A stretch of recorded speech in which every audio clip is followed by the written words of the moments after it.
예수가 제자들을 선택한 방식. 성서의 기록에 따르면 예수는 상대의 의사와 상관없이 무조건 끌고 가는 지도자가 아니었다. 그는 먼저 불렀고 그 부름에 응답한 사람들 중에서 12명을 선택했다. 자신의 호감이나 필요보다 제자들 각각의 인격과 의사를 존중했다. 자신의 마음에 들거나 필요하다고 무조건 따라오라며 강권하지 않았다는 말이다. 마음만 먹는다면 원하는 대로 할 수도 있는 능력이 있었지만 자신의 뜻대로 하지 않은 예수의 선택은 제자들의 다양성과 연결된다. 예수의 제자는 12명으로 알려져 있는데 일반적으로 12는 임의적인 숫자가 아니라 하나님의 백성 이스라엘을 상징하는 것으로 해석된다. 그러나 북이스라엘과 남유다가 아시리아와 바벨론에 의해 멸망한 이후 예수 당시의 이스라엘은 두 지파 내지 두 지파 반으로만 구성되어 있었다. 그런 점에서 10이라는 수는 이스라엘이 종말의 때 즉 메시아 시대에 12지파의 백성으로 회복되고 완성되리라는 예언서와 묵시문학의 선포와 관련이 있다. 그런 신학적 의미와 더불어 다양성이라는 관점에서 12제자에 대해 생각해 볼 수도 있다. 예수가 성장한 갈릴리는 그의 활동 본거지였고 그 지역 출신들은 예수 사역 초기의 주요 목격자였다. 그런데 마가복음은 유대와 예루살렘과 이두메와 요단강 건너편과 그리고 두로와 시돈 근처에서도 많은 사람이 그가 하신 모든 일을 소문으로 듣고 그에게로 몰려왔다라는 기록을 남겼다. 마가복음의 저자가 여러 지방의 이름을 언급한 이유는 팔레스타인 전역에서 많은 사람들이 예수에게 모여들었음을 강조하기 위해서였을 것이다. 예루살렘과 이두메는 남쪽 지방이고 요단강 건너편은 동쪽 지방이며 두로와 시돈은 북서쪽 지방이다. 이런 정황 설명 이후 이 무리들 중에서 12명의 제자들이 선택됐다는 기록이 이어진다. 이는 아마도 예수의 제자들이 다양한 지역 출신임을 암시하려는 의도였을 것이다.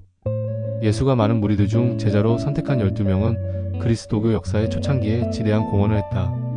그들 중 4명은 어부였고 세리와 과격한 독립운동을 벌이던 열심당원도 한 명씩 있었다.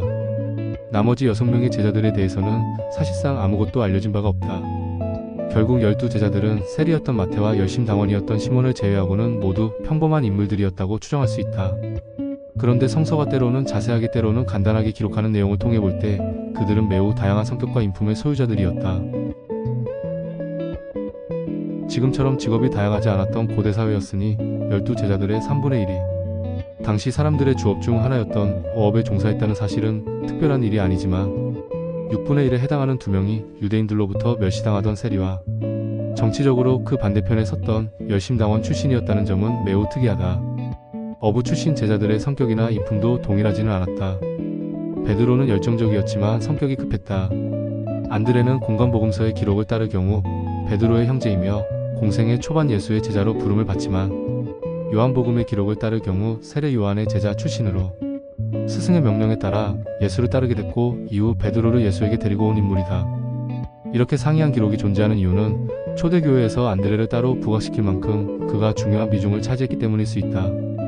공관복음서에서도 안드레가 베드로의 형제라는 표현은 예수의 공생의 초기에 국한되고 이후에는 그런 수식 없이 이름만 기록된다. 요한복음의 기록을 따를 경우 그는 최초의 제자이자 베드로를 예수에게 데려온 최초의 자발적 전도자였던 셈이니 그 비중이 결코 작지 않다. 또 다른 어부 형제였던 야고보와 요한은 예수로부터 우레의 아들들이란 별명을 받을 정도로 거칠고 투박한 사람들이었다.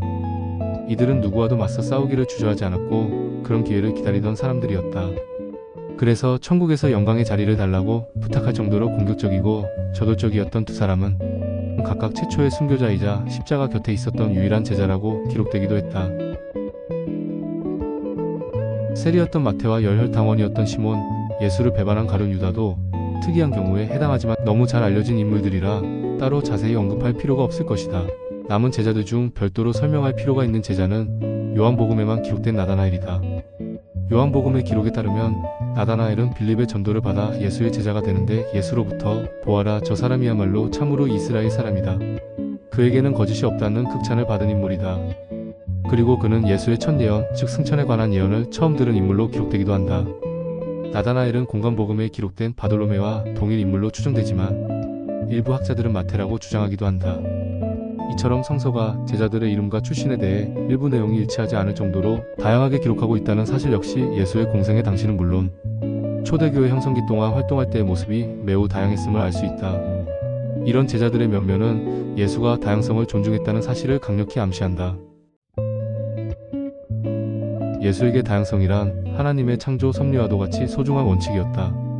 그런 점에서 창조 세계의 다양성과 더불어 초대교회의 주요 구성원이었던 12제자의 면면을 통해 다양성의 중요성과 의미를 다시 한번 깊이 생각해 볼 필요가 있다. 구약성서의 기록을 간단히 살펴보기만 해도 하나님이 획일성보다 다양성을 사랑한다는 사실을 알 수 있다. 하나님의 다양성 존중은 창조 이야기와 노아의 방주 이야기에서 잘 드러나며 이후 이스라엘만의 하나님이 아니라 인류 전체의 하나님이라는 개념이 발전하면서 더 구체화된다. 12지파와 12제자는 그런 다양성에 대한 상징인데 단지 10이라는 제한된 수가 아니라 완전수로서 모든 민족과 인종을 대표한다는 의미를 담고 있다. 결국 이 다양한 민족과 인종이 공존하고 공생할 수 있는 세상이 진정한 하나님 나라일 수 있을 것이다.